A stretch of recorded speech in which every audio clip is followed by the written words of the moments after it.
You're listening to The Rewatchables 1999 from Luminary Media. I'm your host, Sean Fennessy, and I'm joined by Bill Simmons and Chris Ryan. Coming up, now that I've potted with you, would you object to never seeing me again? It's Magnolia. The answer is 4. The answer is 22. The answer is gravity. The answer is the life of Samuel Johnson. Now that I've met you, would you object to never seeing me again? My name is Donnie Smith, and I have lots of love to give. It's not what you hope for. It's not what you deserve. It's what you take. He's dying. He's dying very, very rapidly. Sometimes people need a little help. Sometimes people need to be forgiven. Rated R.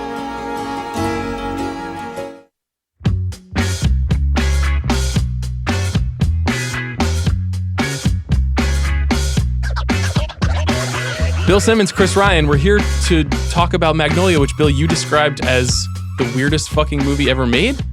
My son actually came down. Oh my God. During the last 20 minutes of this movie, because I was watching it, and it was raining frogs, and he kind of stopped and he looked at the TV and he's like, "What's going on?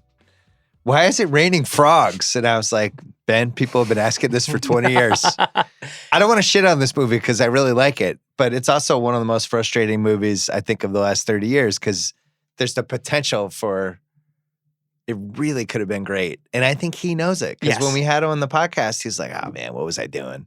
I should have cut 35 minutes from this thing."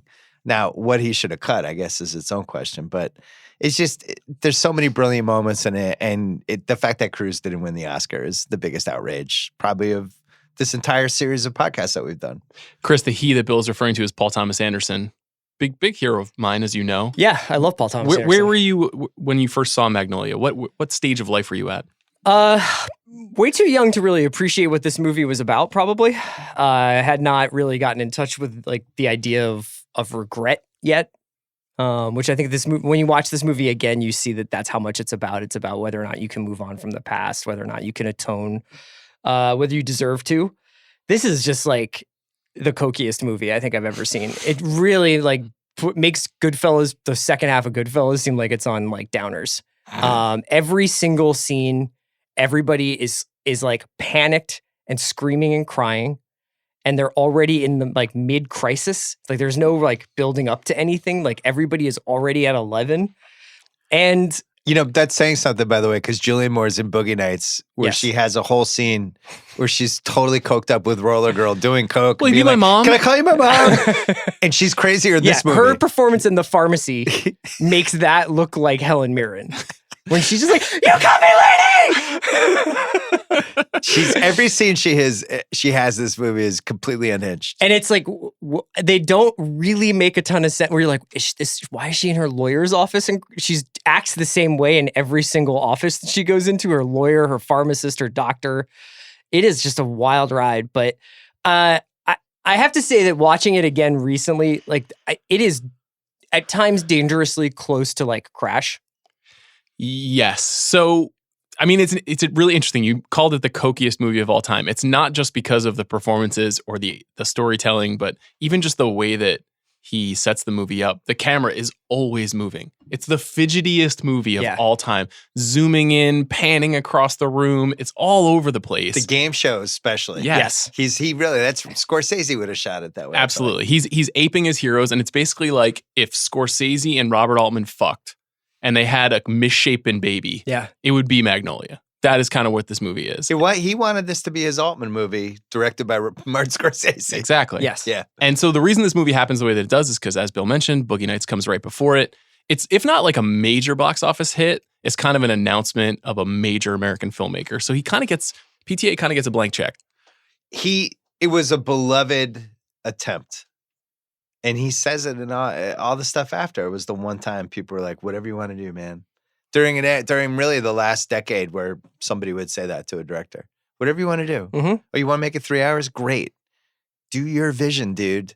And sometimes that's a bad thing. And we've seen that with TV and we've seen that in movies. We've even seen that in certain personal experiences we've had. Where it's true. When you give somebody carte blanche, sometimes that's a little paralyzing and they end up not wanting to take anything out. Too much freedom. He gets $37 million from New Line to make this movie. It actually did decent business. It made $48.5 million, which is a lot. And I think most of it out is because there's just an insane Tom Cruise performance in the middle of the movie. And even though they didn't really aggressively sell the movie on Cruise, you could at least say Tom Cruise is in my movie and people will probably show up for it. But it's a pretty wild cast to look back on it. It's Phil Baker Hall, it's Philip Seymour Hoffman, it's William H. Macy, it's Alfred Molina, Julianne Moore, John C. Reilly, Jason Robards, Melora Walters, plus like one of the biggest that guy corners ever. I mean, there's so many that guys in this movie.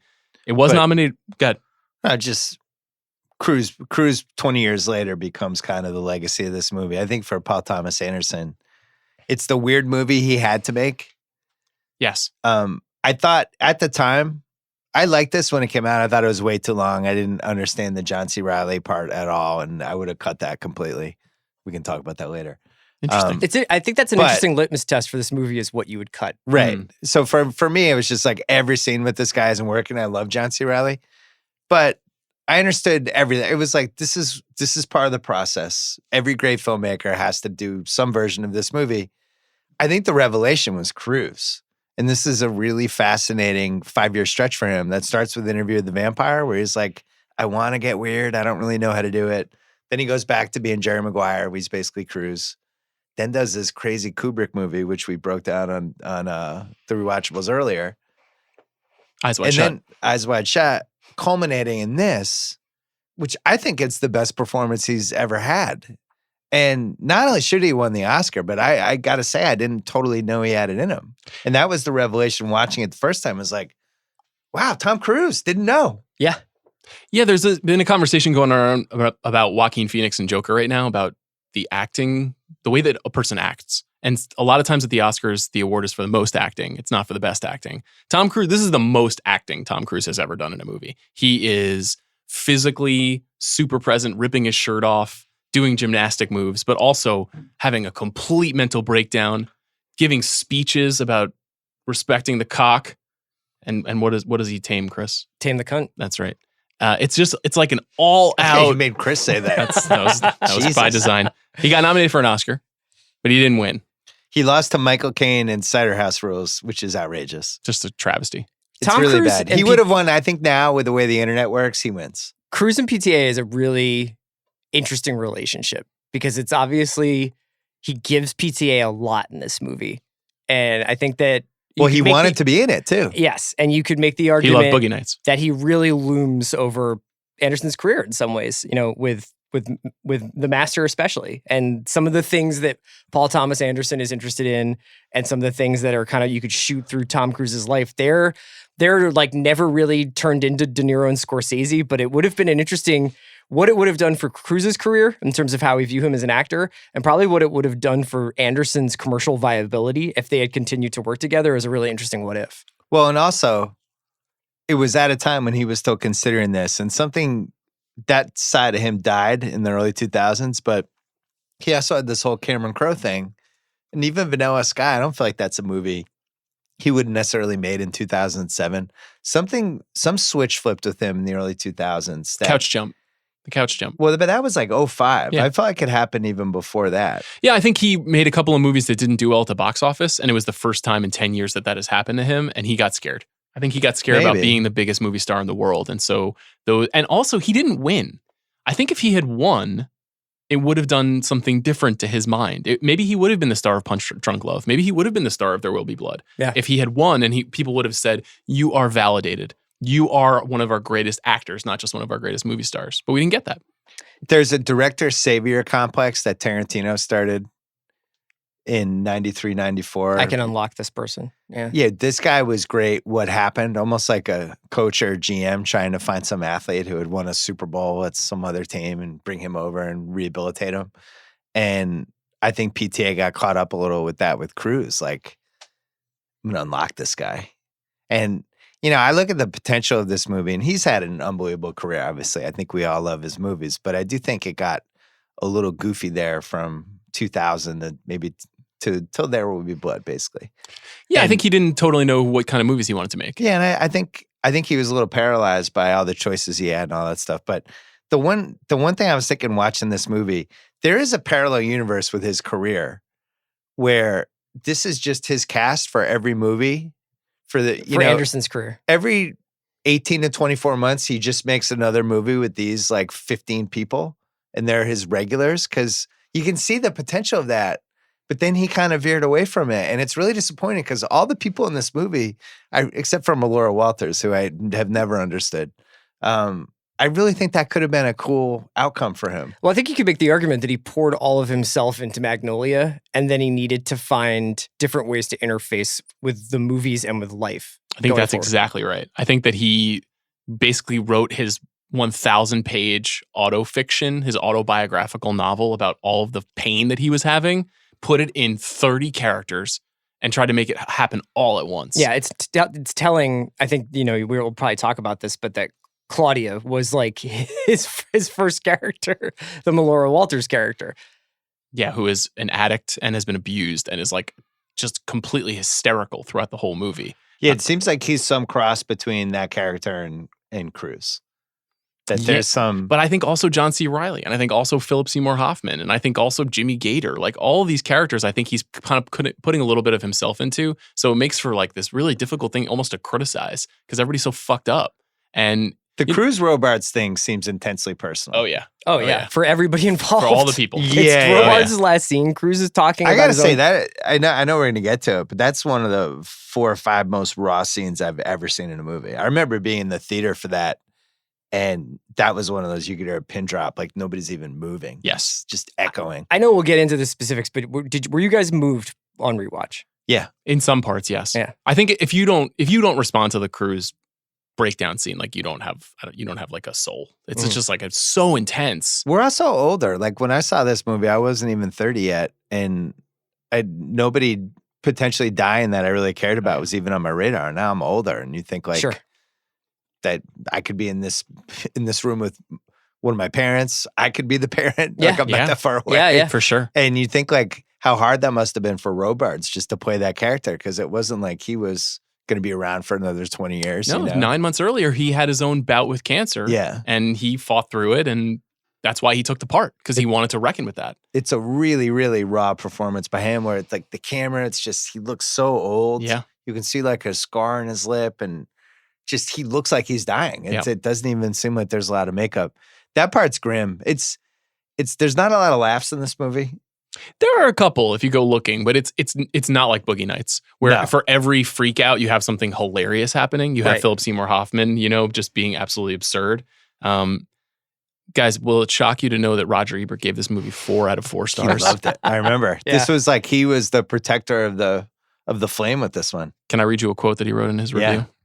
Magnolia is the kind of film I instinctively respond to. Leave logic at the door. Do not expect subdued taste and restraint, but instead a kind of operatic ecstasy. Now, I will say, I completely relate to that. I think that this movie is way messier than I remember it, and it's way too long. I was shocked by how way too long I thought it felt. It's like 2 movies. Yeah, but I still have that feeling like, you know what? Movies are just not like this nowadays. It's really hard to get a movie like this done and across the line and into a lot of theaters. And I appreciate that somebody's just like, fuck it. I am going for it. And he's really going for it. The movie climaxes in a torrential downpour of frogs. Like you can't be going for it any harder than that. So I still really respect and appreciate that about it. I also like that his ambition for the movie. I remember at the time he was saying something like, I want to make the greatest movie anyone's ever made about San Fernando Valley. Yes. Yeah. And I was like in Boston. I was like, I don't even know what San Fernando Valley is. Yeah. I live here now. I'm not positive where it is. But it was really... North Hollywood, No, I Burbank, get it. But it was like... go all the way moving west. It was really crucial to him that he nailed this one region, and that for decades after, people be like, what was the best San Fernando Valley movie? And people like, oh yeah, Magnolia. Yeah. But that's what all of his heroes did. Martin Scorsese makes Mean Streets because it's like, this is what life is like to be an Italian-American in Brooklyn or in the Bronx or in Manhattan in the 1970s. But did you feel like this really captured San Fernando Valley? Because I certainly did. There's a lot more interiors than I remember, but then you think about Los Angeles and you spend a lot of time indoors. Yeah. And especially people in the valley where it's 10 degrees hotter, 15 degrees hotter, and they're all making TV or they're all working in different things. And you could go from your job inside the studio into a bar, and then you go home to your nice but kind of weird house in the valley. I thought it seemed pretty real. The electronics store, the bar, the Foxfire Room in the Valley, which I think is still there. The bar was totally North Hollywood. Dead on. I thought, the homes, like Earl Partridge's home is that classic, like mid-century modern, rich guy house, like producer guy house. Yeah. It's got all this wood paneling everywhere and it's got big floor to ceiling windows. And I thought it felt like a very, very LA movie in a specific kind of way. What's the name of the actress who I've always liked? The mom? Melinda Dillon. Always liked her. Slapshot's Melinda Dillon. Yeah. Melinda Dillon was always one of my favorites for 20 years. And I thought this was a really fun role for her. She's in Close Encounters, right? She's been in a lot of stuff. Yeah. She's one of those people that's had a way better career than anyone's realized. But I remember seeing her in this movie and being like, oh, wow. He dug that one out. That's a good one. He's got she's so really many good. people like that in his back pocket in this movie that are in 3 scenes. Baker was like that for a long time. Like he had the iconic Midnight Run cameo and things like that, but nobody unlocked him. And PTA just looked at him. He's like, I'm unlocking that guy. Yeah, and Make 3 that guy movies in a star. row, he makes him incredible. In Hard 8 and then in Boogie Nights, his iconic Floyd Gondoli cameo in Boogie Nights. And then in this movie, which is like, Chris last night messaged me and he was just like, Julianne Moore is really going for the overacting award here, huh? Yeah, all-time Rubenek. Like really, really going for It that. actually, well, let's save it We'll for save when we that. get there. But I was Yeah. going to say Philip Baker Hall is kind of the opposite. It's kind of like there was not even a conversation about best supporting actor for Philip Baker Hall in this movie, but he's fucking amazing and he's so good in it. He does it. I agree. He does it correctly. Did this movie make money? I don't remember. Just like 10 million over its budget, a very modest amount of money. There's one weird thing that I came across, which I could put in half-ass internet research, but I wanted to raise to you guys to see if you are aware of this at all at the top of the show. There are a lot of references to a Bible verse called Exodus 8:2, and it reads, "If thou refuse to let them go, behold, I will smite all thy borders with frogs." So, of course, a reference to the frog rain. But apparently throughout the movie, 8:2 keeps showing up everywhere. The blackjack story with Patton Oswalt, obviously, he needed a 2, he gets an 8. There's I have a list of 60 references. So he did like a weird Kubrick thing with exactly. Were you aware I of did any not of know that that at stuff? all. It's really crazy. And you can see that's to Chris's point too about how cokey the movie is. There's all this kind of you don't need this in it. Don't worry about trying to outsmart everybody and put a bunch of Easter eggs in it. Just tell the story of the characters. But he's a really young guy when he makes this. Yeah. Is he even 30 yet? I don't think so. I think he's like 27, I 28. forgot how fucking long the whole opening montage is with that, where you're like, wait, this is like 20 minutes of this stuff. I also think we don't take into account enough with filmmakers specifically when you have a monster hit like that or something that's so critically acclaimed and beloved, how paralyzing that is. Oh, for sure. And I think, I've had it happen to a friend of mine. There's no way to top it. You can't do anything that is going to live up to whatever expectations somebody has in your head, and you end up getting weird. And I think he knew that pretty quickly. He was like, I just have to get fucking weird with this one. And if anything, it seems like he got even more ambitious. I think he's still the most proud of this movie, weirdly, probably. I think he knows that he made the most mistakes on it, though. But I think he's good with that, though. Yeah. I think it's part of the process. It's a testament to him as an artist that his career survived this. Not that it was a failure by any means, but that he was able to then recalibrate. And, when he does Punch Drunk and on into There Will Be Blood and The Master, he's completely changed his filmmaking. I think Cruise really saves him in a lot of ways with this movie, because if this movie's 3 hours with whoever, Ben Stiller in that part or Adam Sandler, I mean, Cruise is like we always say this, the shark in Jaws. Like when he shows up, it just stops. Right. It's like, oh my God, he's so mesmerizing. Would you have preferred a movie that was just about Frank T.J. Mackey to this movie? No, but I mean, we could talk about this, I guess, when we get to the what's the most 1999 thing about this movie, but it's Frank Mackey. Because this is that whole Tucker Maxim era where it was realistic for somebody like this. Masculine self-help. Yeah. And it all peaks with Neil Strauss. When was that book? Yeah, I have that here for What's Aged the Best, though. I think you can make the case that Frank T.J. Mackey presaging Mystery and The Game and all that stuff was, he had amazing foresight. Yeah, he tapped into it. But I think that character is just really smart. Like P.T. Anderson, he clearly saw something that was going on in society and was like, I'm getting in on this. And it was what was happening, but it was very internet heavy. Should we go to the categories? Yeah, let's do it. Most rewatchable scene.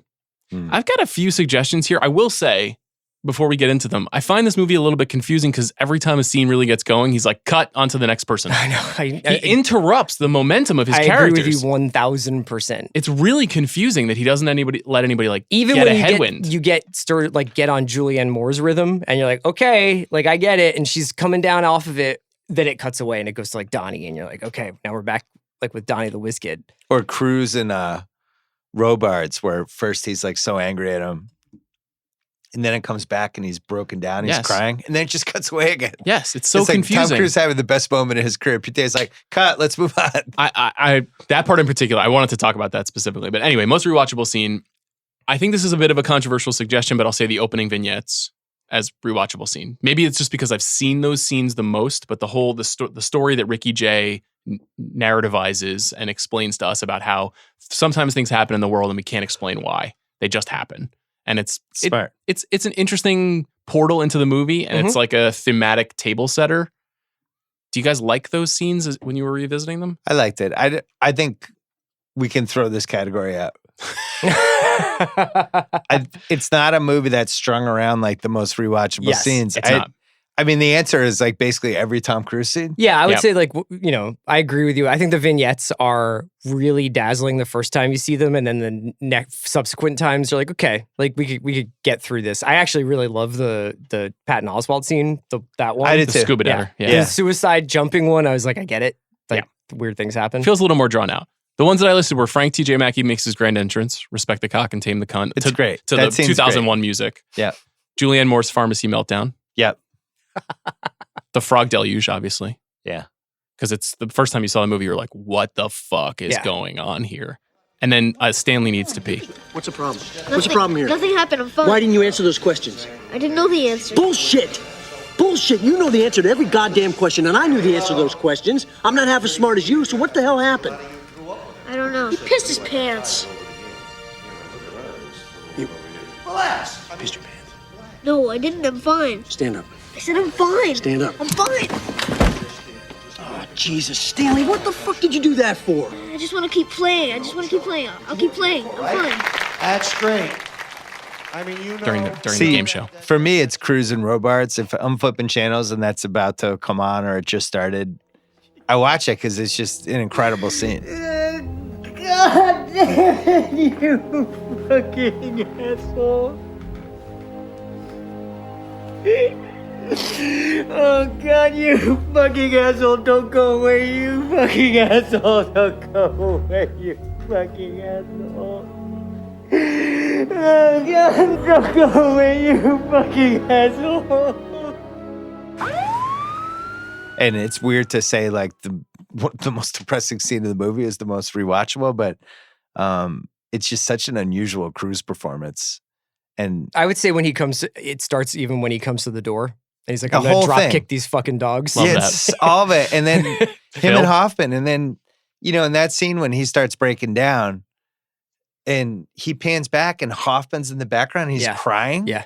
I've never seen that in a movie before. And it's like, was the character supposed to cry or was he so moved that he actually just started crying? But like, I just thought that scene was like unforgettable. And PTA told Tom to mine his own feelings about his own father's death for the scene, which is like pretty close to the line of emotional terrorism, to be like, think about your own dad dying while you perform in this scene. It's pretty intense. Like they must have had a lot of trust between the two of them to do that. And then when the frogs come, it actually jostles Robards out of his whole stupor, which was kind of cool. Yeah. I mean, we can argue about the frogs later, but that there is a purpose. So you're going Frank T.J. Mackey confronts Earl. Chris, Me too. you agree? I agree. Yeah. That's the best scene in the movie.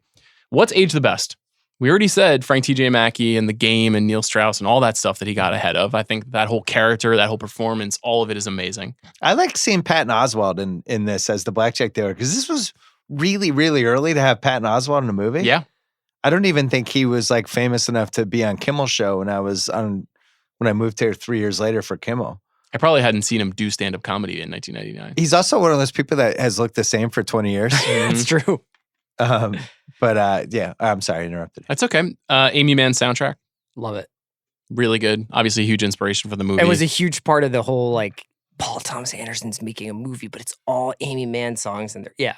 It's very high concept. It's very, very Nashville. You know, like Nashville's the same way. The whole movie is organized. Altman's movie is organized around all the songs that the actors who played the characters wrote for the movie, and then he kind of builds the movie like a living soundtrack. This movie's kind of the same way.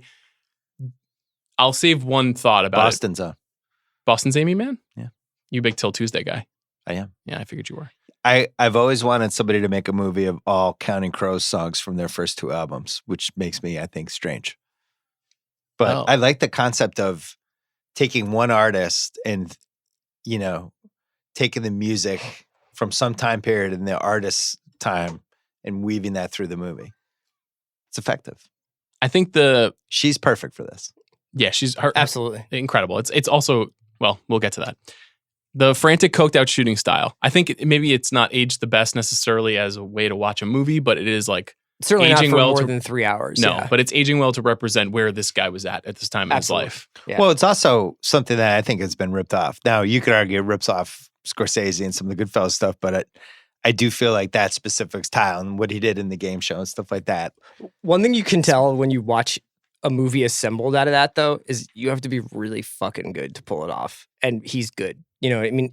To be able to match all the cuts, to choreograph all those camera movements so that they also then lead into whatever you're going to do next. You can't really be like, I had like 3 or 4 takes I'm choosing from here, and maybe I'm going to move this around. It's like that. This movie is essentially put together like a giant Jenga tower, and it occasionally wobbles for sure, but you can't really like kind of mix and match stuff there. Like everything there has like this erratic but very discernible rhythm. There's a documentary on the DVD of this movie called That Moment, and it's basically a diary. It looks like a traditional featurette, but it's way deeper and way crazier. And you can see the first 30 minutes of the movie is just pre-production meeting after pre-production meeting. Like they talked about how they were going to do this for days and days and days and weeks. And you have to in order to do the things that we're talking about. I've got here Philip Seymour Hoffman. Yeah, unusual Hoffman performance. Probably the most pulled back he's ever been in a movie. And you kind of forget he's Hoffman after a while. He just becomes the nurse. But so different than Scotty J, so different than 10 other characters he played. I mean, it's, you watch it, you're like, innocent oh, man. person in this movie. Yeah, the most empathic. Mm-hmm. Clearly, PTA wanted to write a part for his friend that was just like, showed his decency, right? Mm-hmm. Like that's the whole point of the character. And it's like, it's very sad to watch him in this movie for me.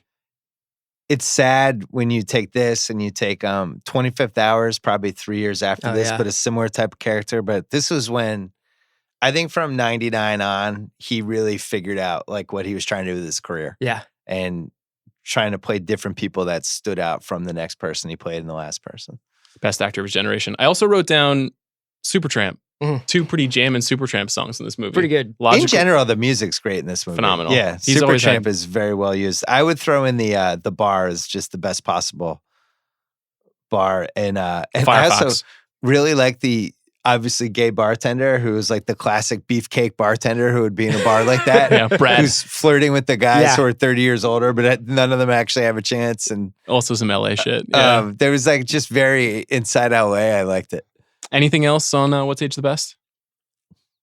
Frank's hair, the ponytail up top, kind of borrowed from Last Samurai a little bit. Yeah, he got ahead of Man Bun too. Mm-hmm.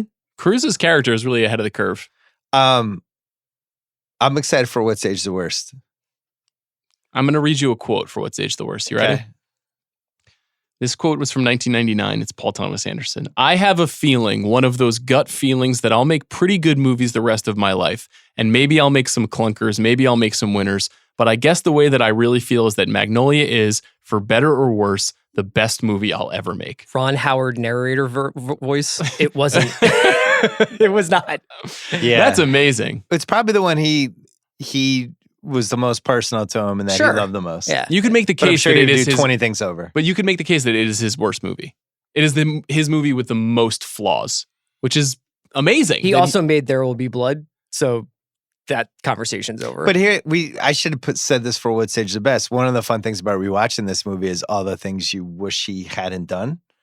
It's almost like that you, as a viewer, you got a savior complex with it. Like, man, why'd you do that? Didn't you have anyone? Like he needed a conciliary. Do you want to talk about who we would cut out now as part of What's Age the Worst?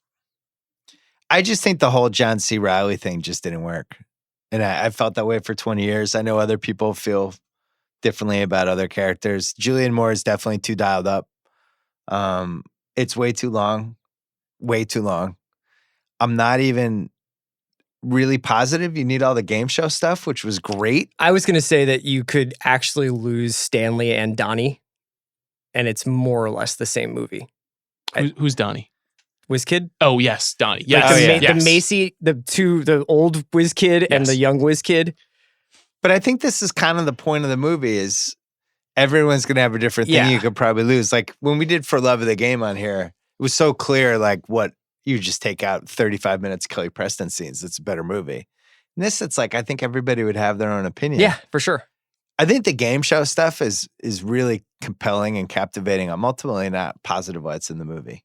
But you could make the case, though, that Jimmy Gator, that character, also is kind of 20 years ahead of like a lot of older Hollywood types that are abusing their power or abusing their children. Like there's a lot of like kind of Me Too reverberations in the Jimmy Gator character. Oh, I think it's more than reverberations. Yeah. I actually think we should have put this in what The saves canary the in the best. coal mine, yeah.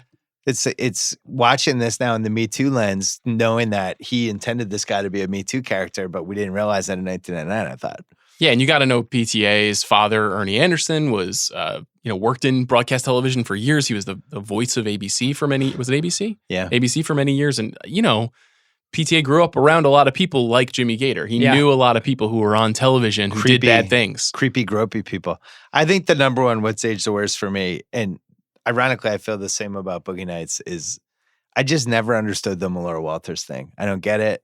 I never thought she was a good actress. I think that opinion has been vindicated by the last 20 years for her. I don't mean to be harsh, but I think if you put a really good actress in that part, the ceiling of this movie goes way up because she's in a lot of scenes.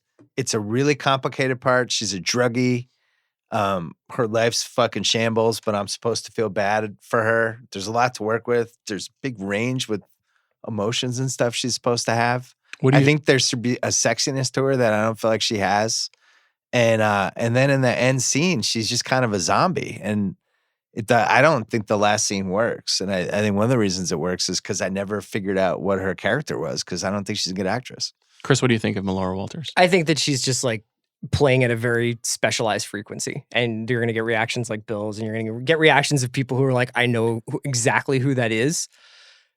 Like people really glamorize like Coke in movies and TV shows in terms of like what it does, like the Bobby Cannavale, like head flies back and then he's like rock and roll and he goes out. This is a pretty accurate representation of what it's like to be addicted to cocaine, I think. Yeah. And her kind of, being weirdly introverted and jittery and then getting this visit from this guardian angel and like rejecting the salvation that comes along with it. It's a really acquired taste, but it is a very specific performance that I think is successful in certain ways. Well, I wouldn't say that I'm like dial up the Melora scenes again, but I'm like, I know what she's going for. If this is 5-6 years later, maybe 7-8, this is like Amy Adams. It's somebody of that caliber, right? Sure. It might even be Emma Stone, who really wants to be in a PTA movie. I just think there's a different caliber of actress. He was really enchanted with Melora Walters for some reason, even in Boogie Nights, where I don't even really understand her character in Boogie Nights at all. But she's in the movie a lot. I think he really likes her as a kind of like babe in the woods figure who can be damaged, and that's what he's trying to convey. It's the thing is it's an unpleasant character and you never like her and you're not supposed to like her. So it's a little hard to like the performance. A lot of the things that she's doing, she it looks like she's trying to hurt John C. Reilly, who is supposed to be this, like Chris said, like this guardian angel. Like she doesn't even know how to be around somebody who's decent. And it's a little hard to sympathize with her, even though she's had these terrible things happen to her. It's tough. But that's the other problem. Is she's with John C. Reilly, who's the other like really weak character in this movie. And he kind of did this in Boogie Nights too, but it was funny where he has, I don't know, almost plays the character like the guy's like a dimwit. I think that's purposeful. He's like a rube. Like he's got like like he's actually stupid. Like he's got like a 70. Like I don't know much difference between this guy and Forrest Gump. I guess would be my point. He has a mustache, less running, but he's basically Forrest Gump, and I don't really understand the decision to play the character that way. So you have these allegedly deep scenes with him and this recovering cocaine addict who's been abused by her dad, apparently. And it's like having Forrest Gump in those scenes. I think I you don't know, could didn't make work. the case that a lot of people in LA are really simple. And, he's a cop who loses his gun. Like, he's incompetent. That's fine, but do I need to spend 40 minutes with him? No. I can figure out in 2 minutes that he's No. a rube. Like, that's fine. I've figured out this character. Let's move on. I would have cut him the most. The character I would cut is Julianne Moore. Oh. And I love Julianne Moore. Julianne Moore might be in like my Hall of Fame. Then we lose the pharmacy. I know. I know, and that scene's hilarious, but like it's not actually good. It actually doesn't make sense logically. It's like, in what universe would a pharmacist talk to you about the drugs that you're getting? Like that's weirdly offensive. Like it doesn't track to me that scene at all. Like it feels like a fever dream. Like the Pat Healy character when he's like, "They got a lot of crazy stuff here. Don't mix them." Dexedrine." I mean, I think he's It's saying like, don't kill yourself. of course, Yeah. but pharmacists are trained to not do that. They're Right. trained to not like invade your personal life when talking about what you've been prescribed. Then she has that scene later when she's like, I cheated on him. All these guys I fucked and the dicks I sucked. And it's like, oh! The look on Michael Murphy's face throughout that scene is amazing. Yeah. His So lawyer. good. Yeah, I can't wait to do this cool scene with Julianne Moore. The dicks I sucked. I sucked so many cocks. Our lawyer, I'm his wife. We are married. I broke the contract of marriage. I fucked around on him many times. I sucked other men's cocks. Adultery is not against the law. It's not something you can use in court to discredit the will. Linda, calm down. I can't. You don't have to change the will. Great. It's We're a family. it's a bad performance. I'm sorry. I also wrote down the chance of rain in LA for What's Age the Worst. Oh my It god, doesn't fucking rain here. 99% humidity. What is this? Come on. That's not how it works here in LA. No. It doesn't rain. No. It did also rain frogs, so maybe we should nitpick. Do you think that the Wise Up sing along works? When all the characters slowly each get their chance to sing a lyric from Amy Mann's I think song? that 20 years of network television shows doing that bit has kind of soured me on it. Yeah. It seemed pretty novel at the time. That's a good one for what feels the most 1999 in this movie. I would have thrown that one in there. But years of like Buffy and Grey's and other Yeah. shows just being like, it's the musical episode where we're going to sing pop songs. So let's go to that category then. What's the most 1999 thing about this? I would say Frank Mackey. I would also say the sing-along stuff and also the kind of homage to, like, he's obviously in love with 70s Hollywood, which he grew up with, and his dad doing the voiceovers for Charlie's Angels in Vegas and just a specific type of Hollywood, which in the late 90s, which is when you would have felt the most strongly about that. I don't think people now would care. I just think the role of like the self-help stuff, but also like it being on with television as your portal to like Vice and kind of your basest instincts, where it's like when Phil's kind of flipping the channels, that was like kind of what TV was like in 99. Like you had a lot of options, but they weren't very good. And you would wind up like watching like some weird 35-minute Foreman grill commercial because like you had nothing else to do. Pre-reality. Yeah. Another 99 is when he orders the magazines and it's like Hustler. It's just the concept of ordering porn magazines. The person at the grocery store is just like really like, is like, yeah, we got Hustler. Yeah. Yeah, we got Penthouse. Yeah, I thought the idea of just calling a place to order something was very 1999. Like nowadays, you just dial up Postmates and you just get it delivered to you that way. Yeah. I mean, the most 1999 thing about this movie is that he was dating Fiona Apple during and that he was wearing like a bucket hat. her At apex. Oakley's, yeah.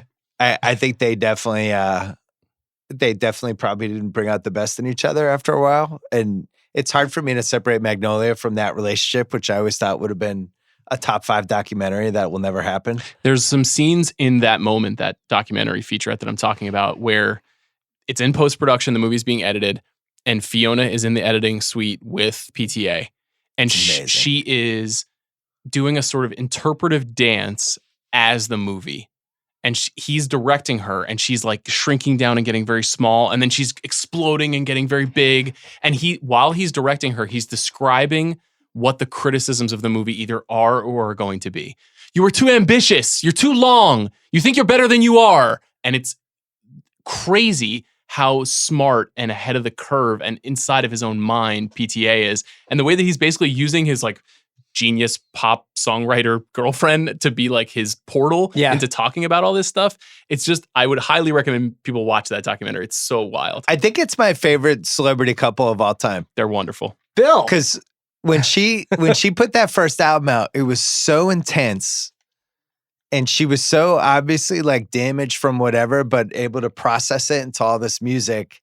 And then the videos and just her persona, it was just like the type of person you'd want to be at a bar at if you were my age at the time and just like spend 20 minutes talking to, and it would be the most intense 20 minutes of your life. And then she ends up with PTA, who's his own kind of crazy, intense filmmaker. And I've just never, the combo is just, it's never been approached. Yeah, I mean, I can't imagine what they were like at like 4 a.m. I was like a 15-year-old boy when she hit the scene. I was like, this is insane. This is like my dream girl. Right. You know, it's crazy how fascinated by her I was. She was so unlike anything. Yeah. She's really interesting. I mean, it's nice. I find it nice that he still directs her videos and that they still have a friendship, even though they're not together. It's like a good outcome for that relationship. It's a credit to Maya Rudolph. Great job by her. She just being like, yeah, that's good. cool. You can direct her video. I would probably not want my husband around Fiona Apple. It's a great call. She's the best. Casting what ifs? I can only find 3. If you found more, let me know. 1, Deborah Winger was considered for Linda Partridge. Oh. Which I thought was an interesting choice. Marlon Brando was considered for Earl Partridge. You know, speaking of Deborah Winger, it seems like a lot of directors have kicked the tires with her over the last like 20 plus years. She doesn't like to work. Yeah. I think it seems like all the noted filmmakers have tried to get her for 4 seasons something. of The Ranch. Yeah, she's taken some weird jobs, which make people confused based on like how she rose to fame. I think she's all-time quirky. She seems like a quirky figure. I mean, she was arguably the biggest actress, the biggest A-list actress we had for like 3 years. Yeah, the early after 80s. Yeah. I would say the movie is better if she takes Julianne Moore's part, honestly. It's tough because we all love Julianne Moore, and it just feels too close to Amber Waves in some ways. And he was really careful of taking each character who had been in a previous movie of his and at least making it a little different. And her thing, I don't know. We've been talking about Joker a lot. And I think that Julianne Moore's performance in this movie is like a lot like Joaquin Phoenix's Joker performance. It's already in mid, like burning out, like when you start the film and you're like, I have no prep for this. Yeah. I don't know who this person is. I don't know why they feel this way. They just keep screaming about their feelings and then it's over. It sounds like the internet. Speaking of the internet, the Dion Waiters Award for the biggest heat check. I wrote down 2 names. The first name... Cruise is ineligible, right? Well, I have Cruise. I think he's in too many scenes. What about Stanley's dad?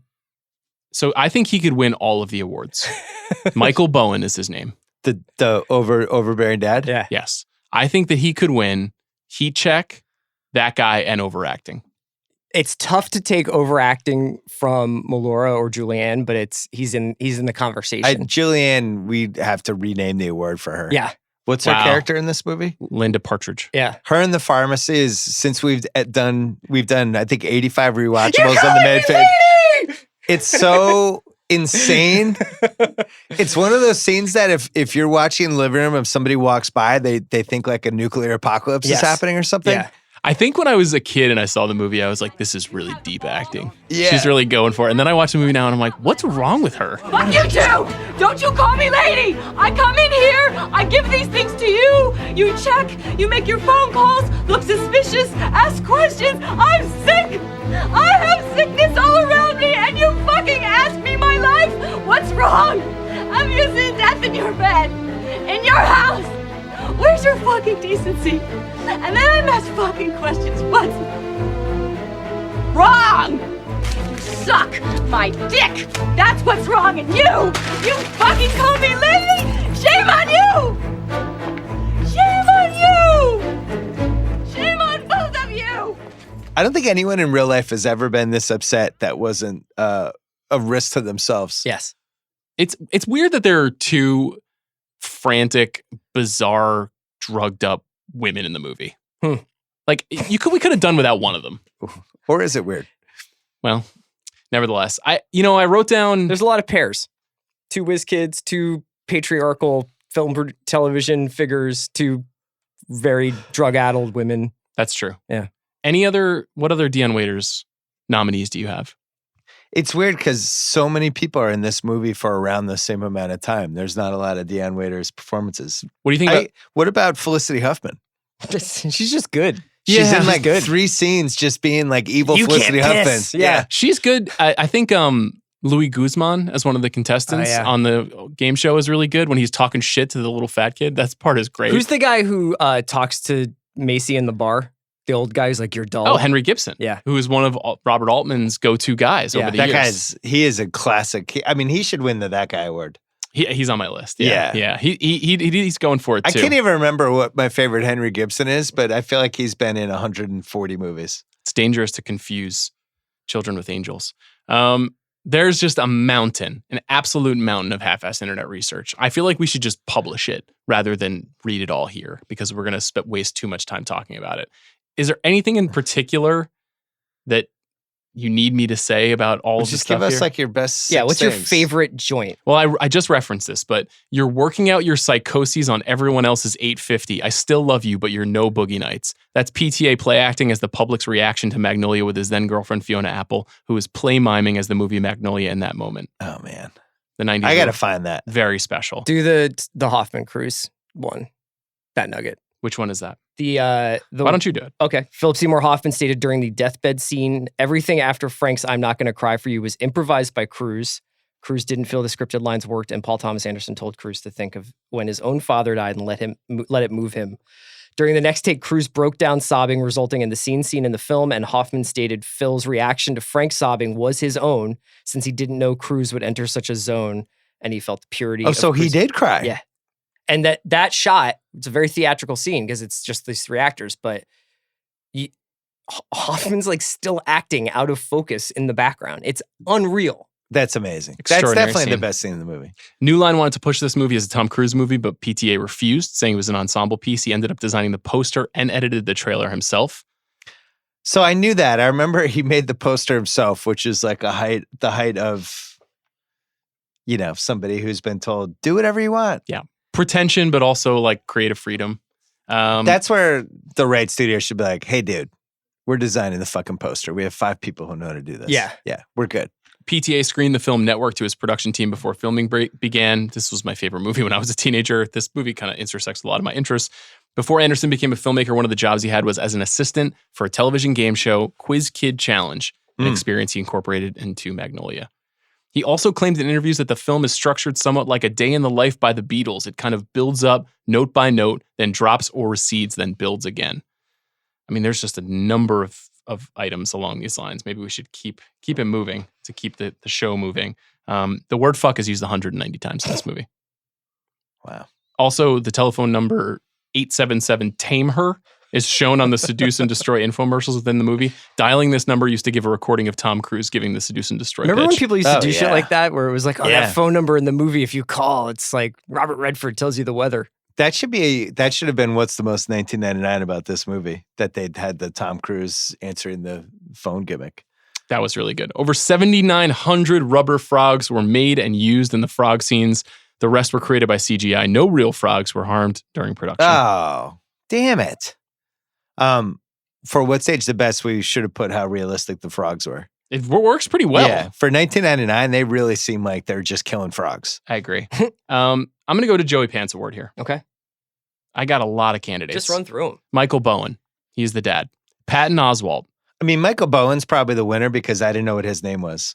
Did you know that there is an actor who plays the young Jimmy Gator in some of those television flashbacks? No. Thomas Jane. Oh, didn't notice him. Porn star Veronica Hart. Yeah. As one of the dentist nurses. Noticed her. Cleo King as Marcy, the black woman who John C. Reilly, Veronica Hart was also the judge of Boogie Nights. She was. Yeah. She was a pal of PTA's. Alfred Molina, not really that guy, but like Alfred Molina showing up for one scene, I find funny. With an accent. Yes. As Solomon. Felicity Huffman, we mentioned. Orlando Jones, who got cut out of the movie, but played a pretty significant part of the movie. But he is the figure running into the woods with in pursuit of the gun. Okay. That's who he was supposed to be. Clark Gregg. Yep. Who would go on to appear in the Marvel movies. He's the guy who is the director or the countdown guy on the TV show. Henry Gibson, we mentioned. Big Grantland fan. Oh, nice. Ricky Jay.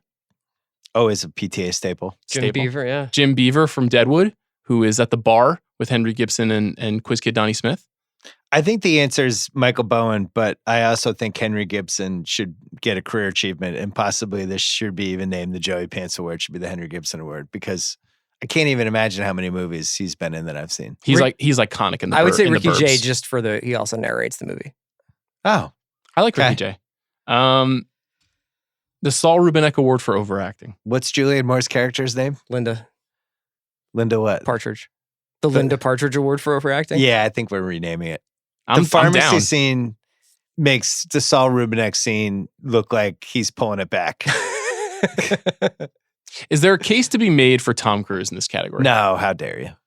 I think that it's all intentional. if you didn't have the deathbed scene, like when he's hanging out with Guinevere and he's got his pants down and he's like, great questions. Like that he's really going for it. But you have to view the whole thing in its totality and watch him get stripped down in the hospital. We forgot to do for What Stage the Worst. It gets a little uncomfortable when he stands up at the end of the interview. Oh yeah, he gets in her face. Yeah, but there's a hint of something not good going to happen. He's a bad guy. Yeah. He's a really bad guy. Michael Bowen is also a candidate for overacting. As I said, I think Michael Bowen could legitimately win all three of these categories. Triple Crown. Have we ever had a Triple Crown winner? No. Wow. I can't wait till we get to that moment. No, Michael Bowen, man, nice run. Apex Mountain. Yeah. I don't think it can be Cruise. I mean, ironically, it's Melora Walters because this was it for her. And I would say for Amy Mann's solo career. I have Amy Mann down here. Has to be Amy Mann. I think Amy Mann wins. Yeah, you're right. San Fernando Valley. Yeah. Nominated for an Oscar. Save Me was Fernando Valley. nominated. San Fernando Valley, Apex Mountain? That's right. She performed it with John Bryan at the Oscars, right? That's right. Yeah. Not PTA. Not a lot of Apex Mountains for this. Frogs? Stanley? Poor Stanley. Wait, you think it might really be? I can't believe Phil Hoffman really cried in that thing. I was always a working theory. I didn't know we had evidence that happened. Wait, what was your question? That might be one of Do the you 10 think this greatest is scenes Apex of all Mountain time. for Frogs? That's what I want to know. Is it Apex Mountain for What was Frogs? a better moment for The Frogs? actual Bible. And also any story where like a witch turns a prince into a frog. Good points. I'm going to say this is Apex Mountain for my mom. Okay. Oh my God. My mom turned 50 2 years before. This is one of her 5 favorite movies. She would get in violent arguments with people about the frogs and is just a keeper of the flame of Magnolia for 20 years. When's your mom going to be on BS Pod again? Yeah, your mom and I agree on a lot of stuff. If my mom had been on this podcast, it would have been twice as long. She has a lot of thoughts. I can't believe you didn't. Does she invite mind her. recording podcasts in extreme heat? No, I don't think so. Let's pick some nits. Frank T.J. Mackey doesn't think a journalist is going to research his life. Yeah. What's going on here? This guy's going on TV. He's a quote unquote famous person with infomercials all over the country, and Although, he's mad. like that Notre Dame guy got the job and he was like, I didn't actually like graduate from college, right? Remember? Yeah. What was it? Who got the Notre Dame job? And it was like, turns out like you lied about your Ty resume. Willingham? Oh, yeah. No, it was George somebody. I don't know. I know what you're talking about. George somebody. Like shit like that used to happen more in like the 90s where somebody was like, maybe Pre-internet. nobody will check. George O'Leary. Yeah. George O'Leary. I have a real problem with them not letting the little kid go to the bathroom. Yeah, it doesn't make sense. Just pause the It's taping. a game show. Yeah. Just he's going right there. It's little kids. They've never had a little kid that want to take a piss before on the show. That scene, I think, is just absurd. Not as absurd as frogs coming out of the sky, but It's a good take. It doesn't rain in LA, so this is a nit to pick. It's important.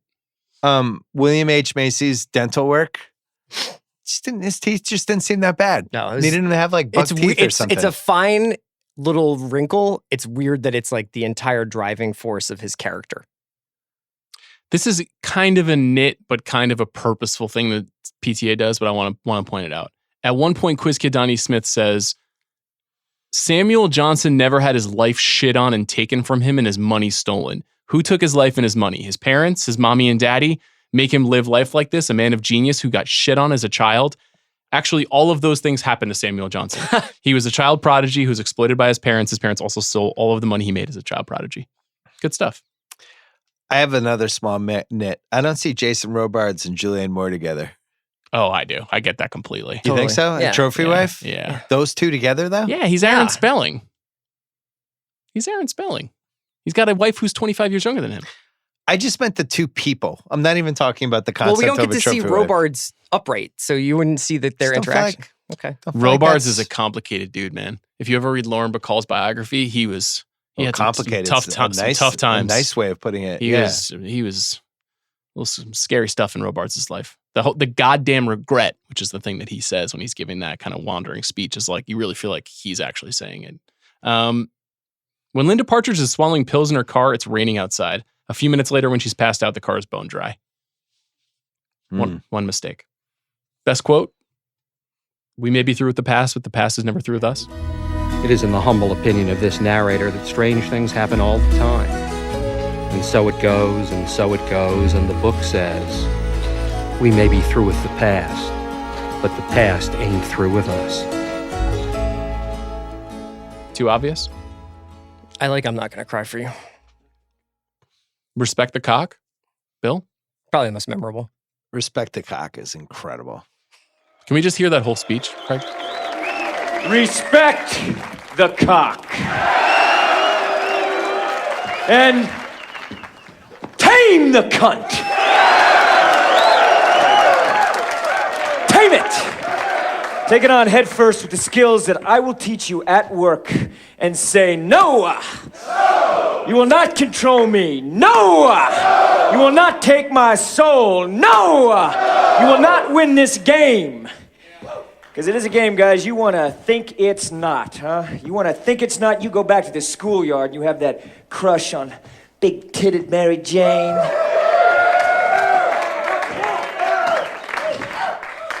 Respect the cock.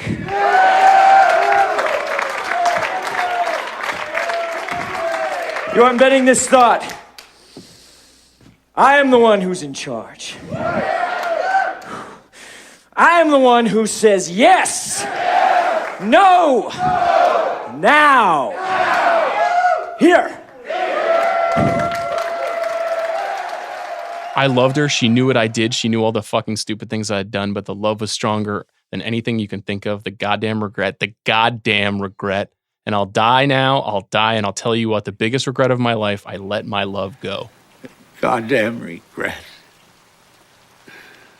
The goddamn regret. And I'll die. Now I'll die. And I'll tell you what, the biggest regret of my life. I let my love go. Pretty intense. What do you think of? You don't really like anything that John C. Reilly says, like his monologues inside the cop car when he's talking to himself. I just think they made him too dumb.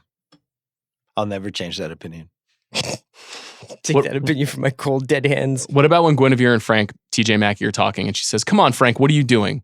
And Cruz says, "What am I doing?" I'm quietly judging you. Pretty good one. I'll tell you everything and you tell me everything, and maybe we can get through all the piss and shit and lies that kill other people. I'll tell you everything, and you tell me everything, and maybe we can get through all the piss and shit and lies that kill other people. This movie is very intense. I said that last night. To my son. Last one. Sometimes people need a little help. Sometimes people need to be forgiven, and sometimes they need to go to jail. That's you and the Jets. It's absolutely a fact of life. Could this work as a 10-episode Netflix show in 2019? I mean, that absolutely would have been the destiny of this. Yeah. This would have been, he would have made this 10 hours and it would have been fucking awesome. And it's kind of a shame that it didn't play out all that the way. beats where it would be like the before and after beats would have been Oh my fleshed God. out. It would have been so much better as a 10 episode. So I was thinking about this. Would you guys have made it? Would you have preferred it be made? Each episode is about a different character, or each episode just moves more slowly and we get all the characters in every episode?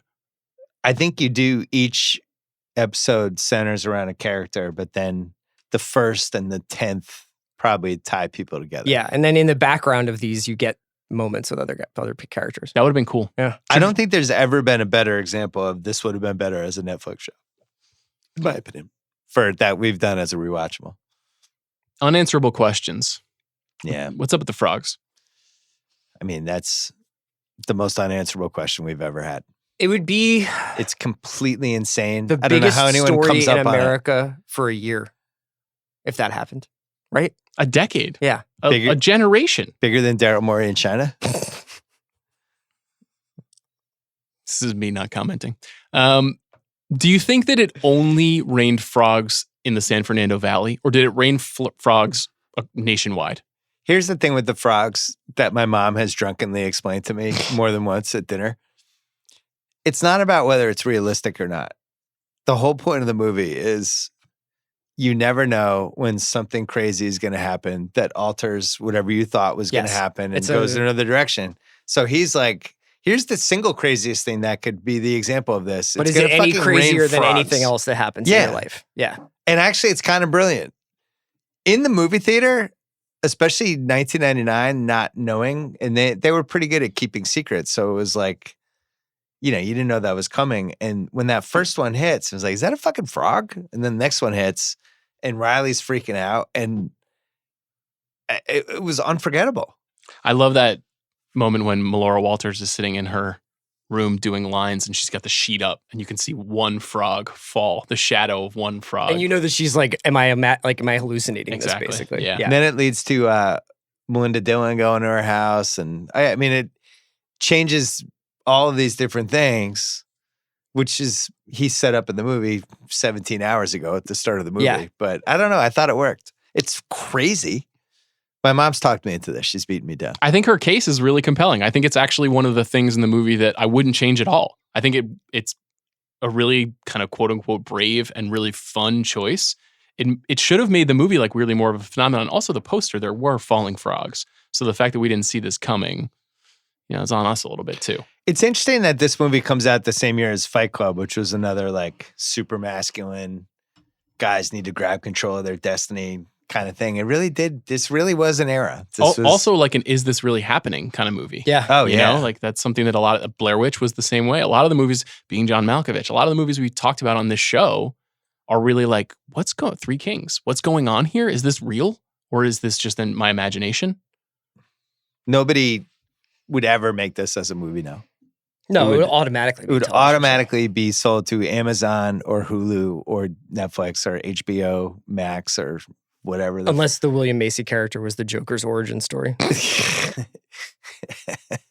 What other unanswerable questions do you guys have about this movie? I guess that's like the what happens next is kind of big, What do you mean? Like, the next day after they clean up it's the like, frogs? What's Linda? What do Linda and Frank talk about the next day? I think after what's date 3 for Claudia and John C. Reilly? It's not lasting long.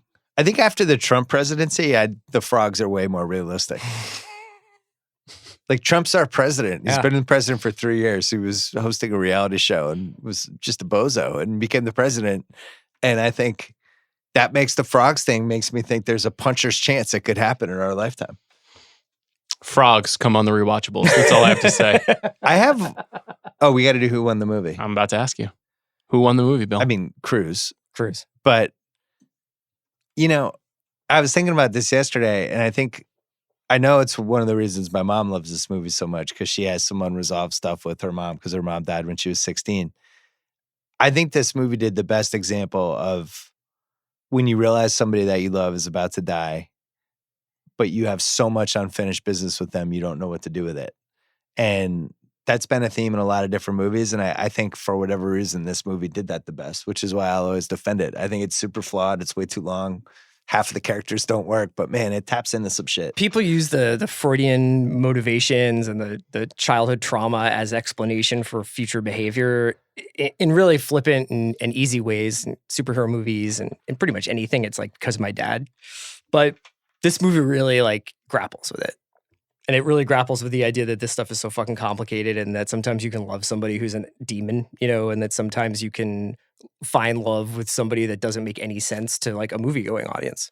We didn't do this in probably unanswerable questions because it seems pretty clear that he molested Melora Walters' character, right? I think so. I think you're meant to believe that, yeah. And that he was kind of drunk and fucked up all through the 70s and 80s. They keep it ambiguous. Yeah. Was that the right move, or should there have been? Did you want more or less information, or do you even want that plot? I think it at all? explains a lot. I walked away feeling pretty clear about it. Yeah.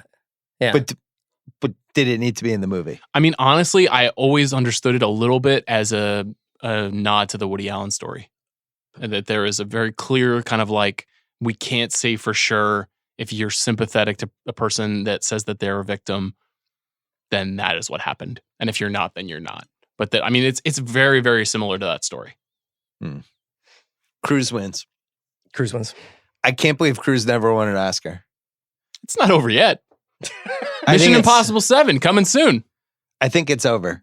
No. This was his best chance. No fucking way. Are you kidding me? He'll never get to the place that he got to in this movie Al again. Pacino had to wait for Son of a Woman, which is his 38th best performance. Pacino takes chances. Cruise doesn't take chances like this. These He's things take a chance for 15 years. These things are He's cyclical. fucking Jack Reacher now.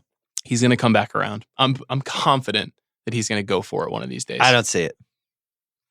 I think it's like Eddie Murphy. People are like, no, it's like, it's not happening. Ship sailed. He needs to find a part that fuses the two things that he wants to do right now, which is he wants to be in populist movies that people want to see, and he wants to be physically active.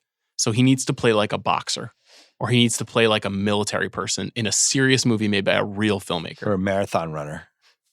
Something like that. Something that is specifically underlines that he's still Tom Cruise and he's still the man, but also requires him to act a little bit more than just jumping out of a plane. So this is the end of the Rewatchables 1999 feed if you enjoyed it on Luminary, but we have 2 more movies I think we're going to do on the other Rewatchables feed. What are they? At some point, either this year or maybe next year. But Fight Club we have not done yet. Yep. And the one I'm the most excited for, just from a weird standpoint, to Talented Mr. Ripley. Yeah. Oh, yeah. Tommy, how's the peeping? How's the peeping? Think back on Philip Seymour Hoffman's What a year. 1999. So how many was he in? I think he was in 3 Mr. movies. Ripley, and then he was in one more, right? It's funny because even when he was Scotty J, I never felt like something magical was going to happen. Yeah. You know, I was like, oh, that guy's cool. Oh, the guy from Son of a Woman. It's great when an actor's career, though, can make you go back on their earlier work and you know Even where they're Twister. Going. Yeah. Yeah. Where he's like great in Twister, He's which is a fantastic bad in movie. Twister, yeah. But it's just like, oh, that guy's really fun, but not thinking that anything. What was the third one? It's Joel Schumacher's Flawless, which is a movie that is not aging well. Oh. However, Rosie Perez. Not like Joel Schumacher's 8mm. in 2000, he appears in Almost Famous. Yeah. In one of the great. 2 Another days. movie that we'll really Star making. have to do at some point. Star making. You have friends? They all hate me. Well, you meet them again in a long journey in the middle. This has been the Rewatchables 1999, presented by Luminary Media. Make sure to check out our other shows on Luminary, like Break Stuff, The Story of Woodstock, and Sonic Boom. Bill, Chris, this has been fun. Thanks, guys. And if you like the Rewatchables, listen to our other Rewatchables feed, which you can also hear on Luminary.